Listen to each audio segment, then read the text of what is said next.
Hey guys, welcome back to my channel, and in this episode I will show you a quick recap of the 4-month Prowler renovation I completed. Be sure to subscribe and enjoy.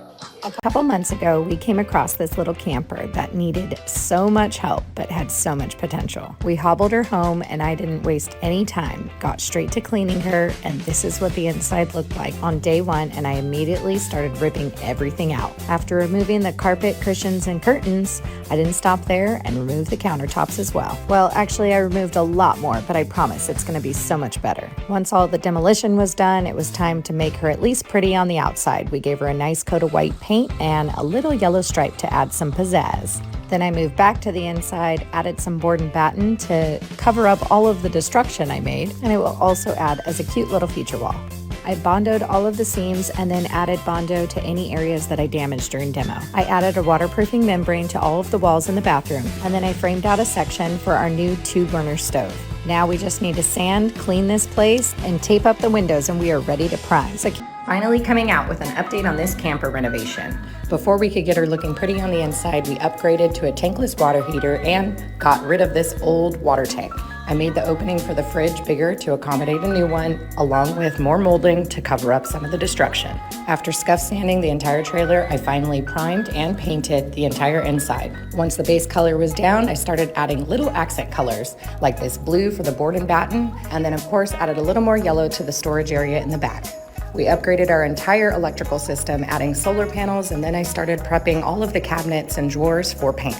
These all became a nice dusty little pink, added the hardware, and then put everything back together. I wired in my 12-volt lighting, secured those, and then went on to my butcher block and started cutting that down.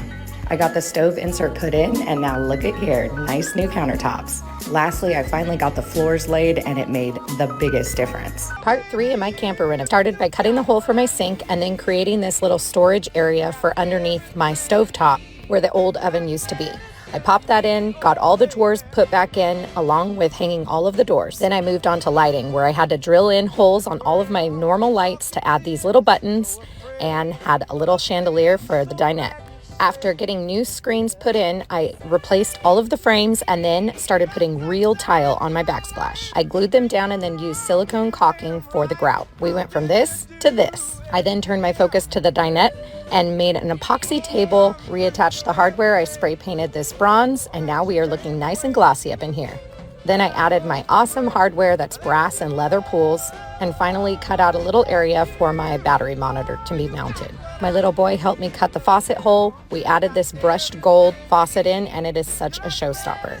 Now that the kitchen is complete, this is part 4 of my camper renovation. We are so close to the finish line. We finally added a black tank and then got her shoes shined up with new tires and shiny baby moon hubcaps. Then I finally tackled the bathroom, gave it a good cleaning, and then added this beautiful penny tile vinyl sticker sheet. I added PVC molding and silicone caulk to secure all the seams down, painted the shower tub with appliance epoxy, added floor trim and this flexible shower curtain, and we were done. We decided to add this portable AC in the area that used to house the furnace, which no longer worked, and then finally we brought in our new fridge. I cleaned up the old furnace vent and reattached it, and then built out a frame to surround the fridge to make it look built in. I painted that the same as the walls, including all of the touch-up painting that needed to be done. I then turned my focus back to the outside, spray painted the old awning, and then covered it with fence boards that I ripped down from cedar planks. Reattached that, and then I moved on to the back storage area where I put cedar planks down and then decided to be crazy and build a little faux flower box to give it such a cute, unique little look.